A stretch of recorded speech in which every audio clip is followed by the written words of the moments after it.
Selamat pagi buat Bapak dan Ibu sekalian. Terima kasih buat kesempatannya. Perkenalkan, nama saya Gladys Pardosi dengan NIM 1131911. Berikut ini merupakan video untuk eh, analisis hubungan konsep in-memory database dengan arsitektur database dan sesuai dengan tugas yang diberikan oleh Bapak dan Ibu untuk konversi mata kuliah ABD ke MBKM. Di sini saya mengambil judul, yaitu analisis hubungan konsep in-memory database dengan arsitektur database. Jadi di sini untuk abstraknya sendiri diambil untuk database manajemen sistem adalah hal yang umum dan esensial dan sangat sering digunakan oleh para pengembang atau developer untuk sebagai penyimpanan data atau sebagai database untuk sistem yang akan dikembangkan. Berdasarkan hasil penelitian beberapa tahun belakangan, database ataupun DBMS banyak digunakan dan berkembang baik di bidang akademik maupun industri lainnya. DBMS adalah salah satu server multipengguna pertama yang dikembangkan dan berperan sebagai pelopor perancangan sistem arsitektur database pada sebuah sistem agar menghasilkan skalabilitas serta keandalan yang tepat pada sistem, sehingga lebih memudahkan pengembang sistem untuk menyimpan data ataupun merubah data ataupun menambah data pada sebuah sistem tersebut. Lalu arsitektur database merupakan salah satu komponen utama dalam pembuatan sebuah database yang tepat. Apabila memiliki struktur query yang singkat namun mampu mencakup fungsi yang diinginkan, dengan kata lain kita sering sebut less code, maka akan menciptakan tujuan awal pembuatan sebuah database dengan baik. Di mana tujuan awal pembuatan database itu menyimpan sebuah data, sehingga data yang disimpan itu dapat diolah, dapat dipakai, ataupun dapat dieksekusi oleh seorang pengembang tersebut. Arsitektur untuk in-memory database sendiri telah muncul sebagai tanggapan atas kebutuhan yang dibutuhkan oleh pengembang untuk memperkuat kecepatan akses serta meminimalisir atau mengurangi request data yang masuk ke dalam sistem. Untuk pendahuluannya yang pertama kali ada pada bagian latar belakang, di mana pada latar belakang sendiri, latar belakang pemilihan topik ini di mana era modern sekarang ini DBMS sudah banyak digunakan oleh pengembang atau developer untuk mengembangkan sebuah sistem di mana DBMS itu sendiri digunakan untuk menyimpan data. Lalu DBMS itu merupakan sumber penyimpanan data dalam sebuah sistem yang memampukan developer untuk melakukan pembaruan, untuk melakukan update ataupun menambah sebuah data maupun menghapus sebuah data. Jadi pengaksesan DBMS sendiri terjadi melalui interface visual agar dapat membantu manipulasi data tanpa langsung terhubung ke sumber datanya. Namun, penanganan data dengan DBMS dapat mengalami juga sebuah traffic yang akan mengganggu aktivitas dari sistem yang menggunakannya. Lalu lintas data yang menjadi jalannya request data dari user tersebut akan menjadi sangat lambat dan dikatakan kurang efisien untuk digunakan, di mana user menjadi sangat sulit menggunakan, walaupun bisa digunakan, tapi kecepatannya itu jauh di bawah rata-rata dan akan mengganggu si developer tersebut untuk penggunaan atau pengaksesan database tersebut, sehingga penurunan performa terjadi pada DBMS tersebut. Lalu untuk DBMS konvensional sendiri, DBMS konvensional merupakan DBMS yang biasa ataupun DBMS tradisional yang digunakan oleh para developer untuk melakukan penyimpanan data. Pengelolaan basis data dilakukan melalui statement-statement SQL ataupun komen untuk mengeksekusi data.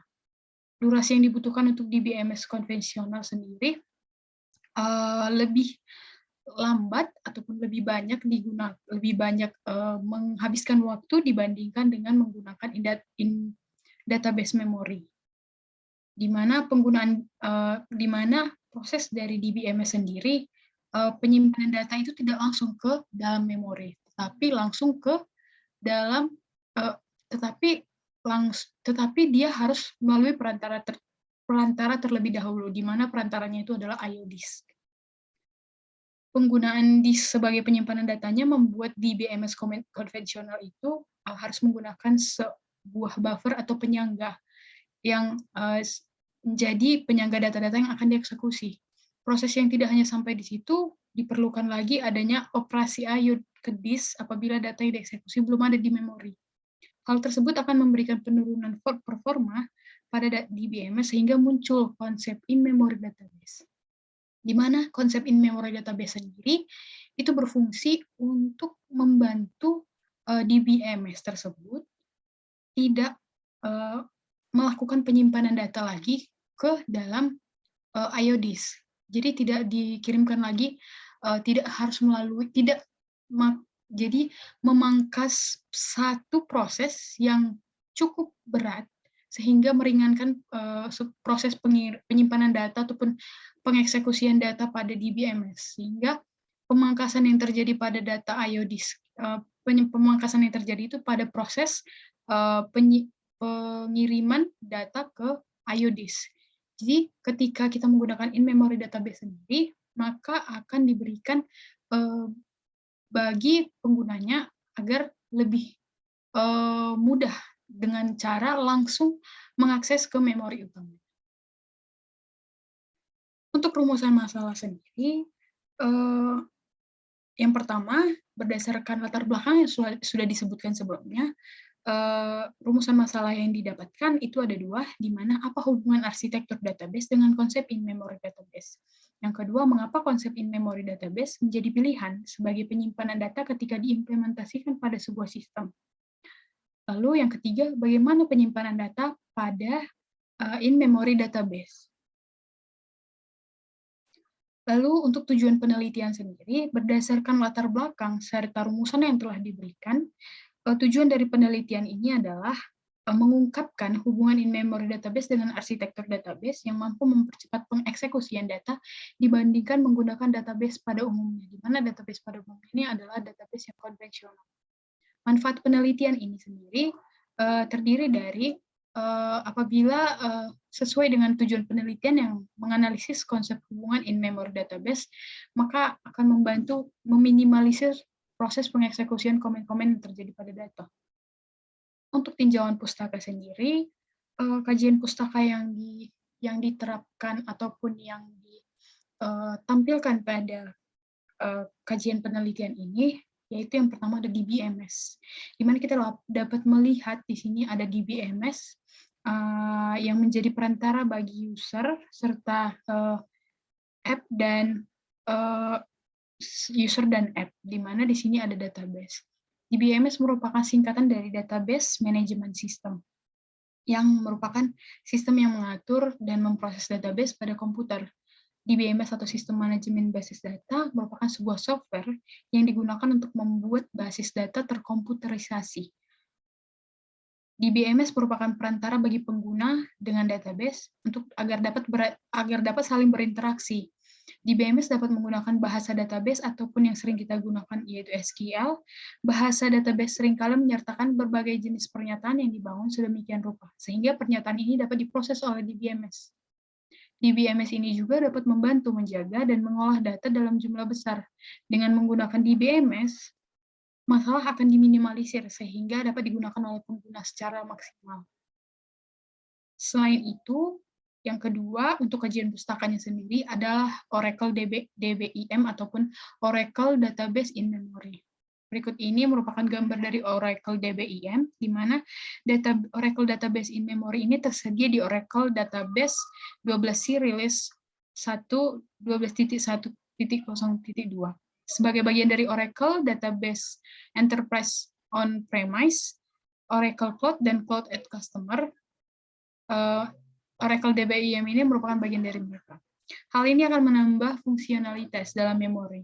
Oracle Database mampu memberikan kecepatan analitik query yang lebih baik berdasarkan urutan besarnya dan memungkinkan keputusan. Mengakses data pada memori utama lebih cepat dan lebih dapat diprediksi daripada mengakses data pada disk. layanan penyimpanan ketersediaan tinggi, kinerja bagus, dan konsistensi tinggi. Dalam database in-memory, persyaratan yang memenuhi akan muncul dengan persyaratan yang sudah dipenuhi akan muncul sebuah paradigma baru untuk meningkatkan kinerja transaksi. Karena IMDb atau in-memory database dapat diakses langsung ke memori utama tanpa harus melakukan transfer ke IO disk dengan penyangga atau buffer.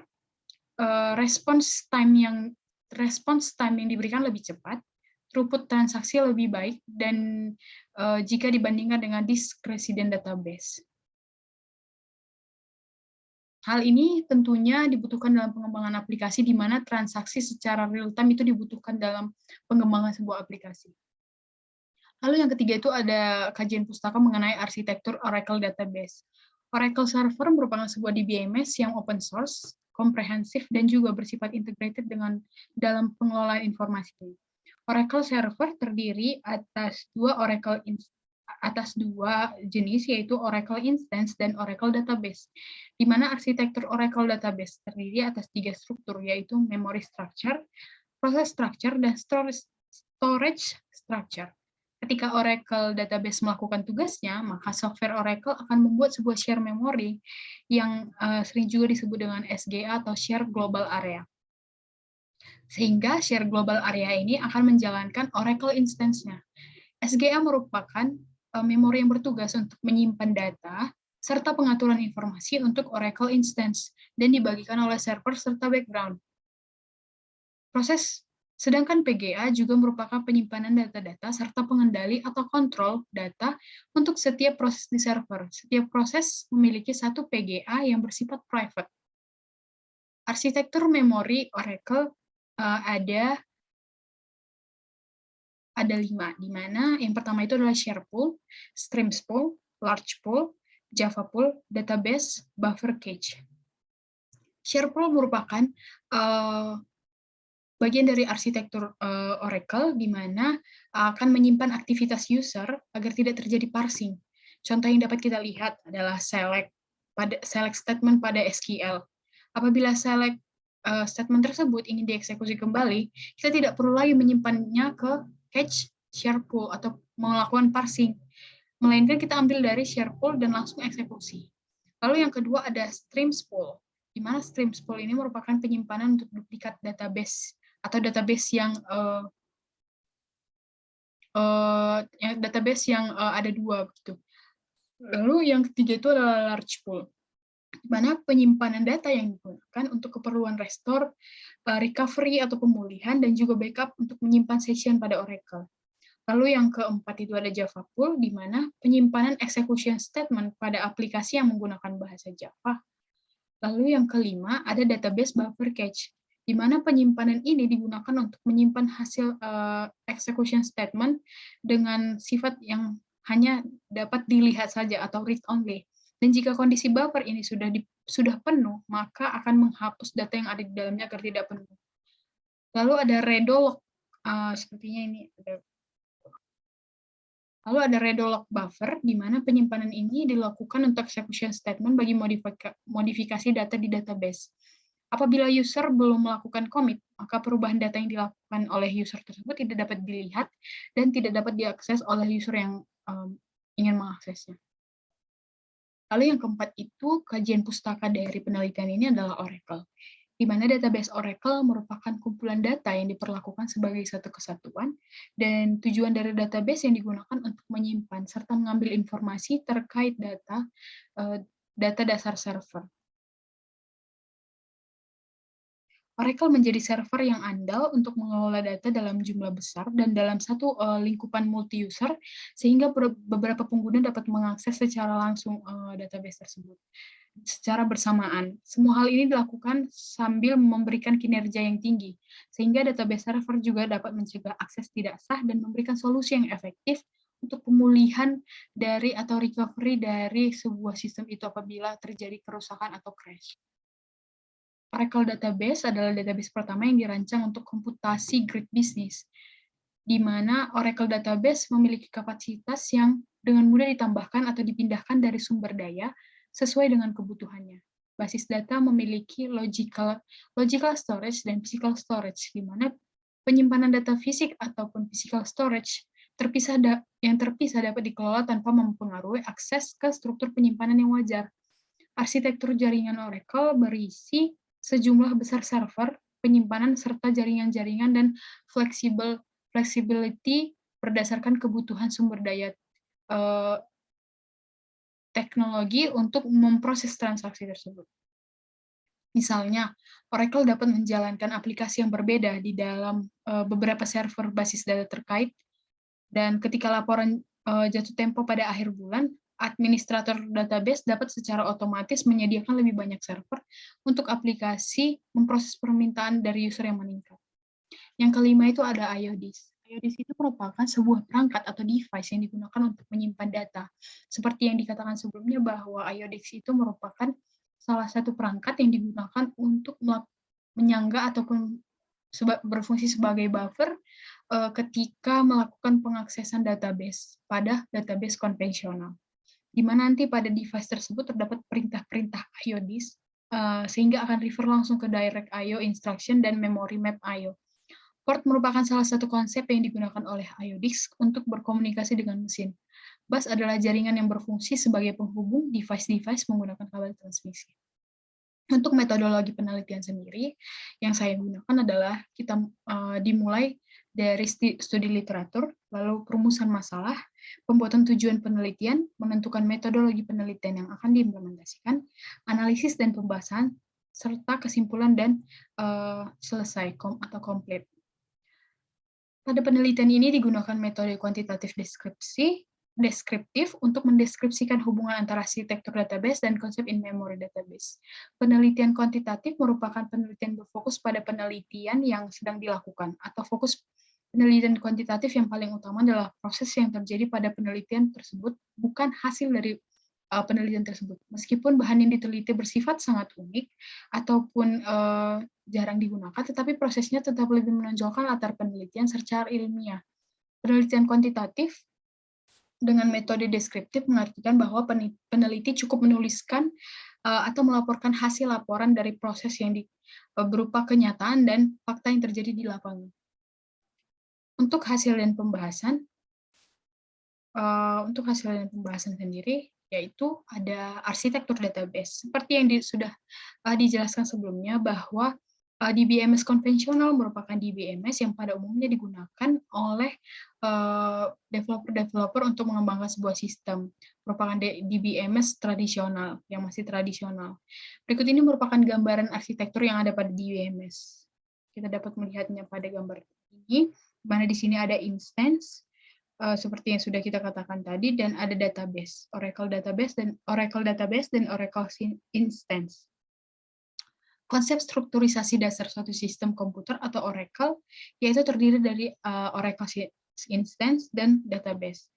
Oracle software akan bekerja dengan mengalokasikan SGA ataupun Shared Global Area, lalu akan menjalankan background proses yang tersedia. Kesatuan antara SGA dan background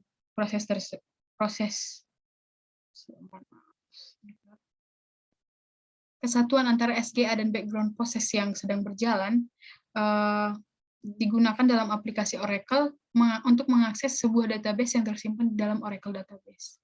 Lalu terdapat in-memory database yang merupakan konsep sebuah database tidak menyimpan data lagi ke IODIS seperti database konvensional, di mana kita langsung ke memori utamanya.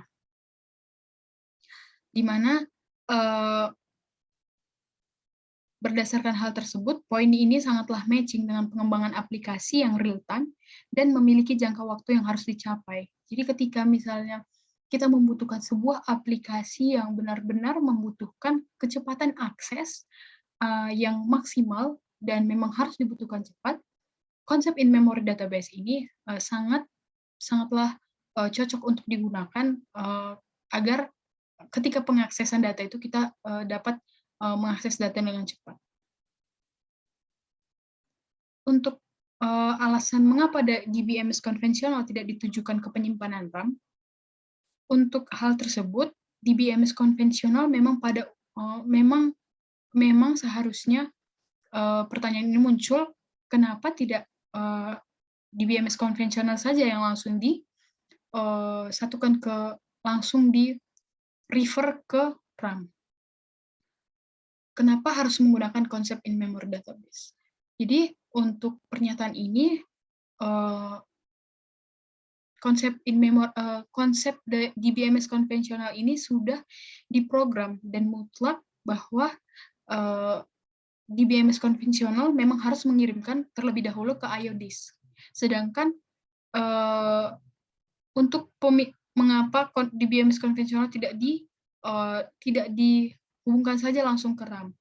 Jadi alasannya itu adalah di BMS konvensional memang diprogram untuk langsung ke IO disk. Maka muncullah sebuah konsep in database memory untuk mempercepat akses untuk mempercepat akses ataupun tidak memberatkan proses penyimpanan data tersebut pada database. Berikut ini merupakan gambaran untuk database yang konvensional. Lalu, apakah dengan konsep IMDb atau in-memory database, kok proses crash di database memungkinkan untuk terjadi? IMDb merupakan konsep yang mengimplementasikan login pada setiap transaksi yang dilakukan sebagai save points-nya. Jika transaksi mengalami kegagalan pada suatu saat, IMDb memiliki mekanisme rollback yang akan tetap berada di transaksi yang belum terjadi. Jadi apabila ada crash pada saat kita misalnya kita melakukan pembayaran, ternyata pembayaran itu akan di rollback, maka kita tidak jadi melakukan pembayaran tersebut karena sistem sedang crash begitu. Jadi rollback itu terjadi ketika misalnya ada crash pada suatu sistem sehingga user akan dikembalikan ke transaksi terakhir dari si user tersebut. Aplikasi apa yang cocok untuk implementasi IMDb? Aplikasi yang cocok untuk implementasi IMDb sendiri adalah aplikasi yang membutuhkan pengaksesan cepat pada database-nya. Jadi, karena tidak memerlukan, karena pada DBMS konvensional masih diperlukan untuk pengiriman data ke data IO disk, Sementara dengan menggunakan IMDb, in-memory database, langsung ke memori utamanya. Sehingga salah satu proses itu dipangkas, sehingga membuat pengaksesan data akan lebih cepat. Untuk penyimpanan data yang terjadi pada konsep IMDb, kita dapat melihatnya pada gambar ini, di mana di sini ditunjukkan bahwa mekanisme penyimpanan data pada IMDb itu ada dua, itu berorientasi baris dan berorientasi kolom. Untuk kesimpulannya sendiri, berdasarkan hasil penelitian yang telah dilakukan bahwa IMDb adalah sebuah konsep yang menyimpan data ke dalam memori komputer dan menjadikan memori tersebut sebagai penyimpanan yang utama dalam sistem tersebut. Dengan konsepnya menyimpan data ke memori secara langsung, database dengan konsep IMDb menjadi pilihan utama dalam pengembangan sebuah sistem yang membutuhkan pengaksesan data dengan sangat cepat dibandingkan dengan menggunakan database konvensional. Mekanisme penyimpanan data yang ada pada IMDb terdiri atas dua orientasi baris dan orientasi kolom. Berikut ini merupakan referensi yang saya gunakan untuk kebutuhan penelitian ini. Untuk kebutuhan Turnitin sendiri, Turnitin yang saya capai itu di bawah dari syarat dari Bapak dan Ibu sekalian, yaitu 20%. Baiklah, atas perhatian Bapak dan Ibu sekalian, saya ucapkan terima kasih. Mohon maaf bila ada kesalahan yang kata-kata ataupun kesalahan pernyataan yang saya buat. Mohon koreksinya. Untuk itu, saya ucapkan terima kasih banyak dan selamat pagi.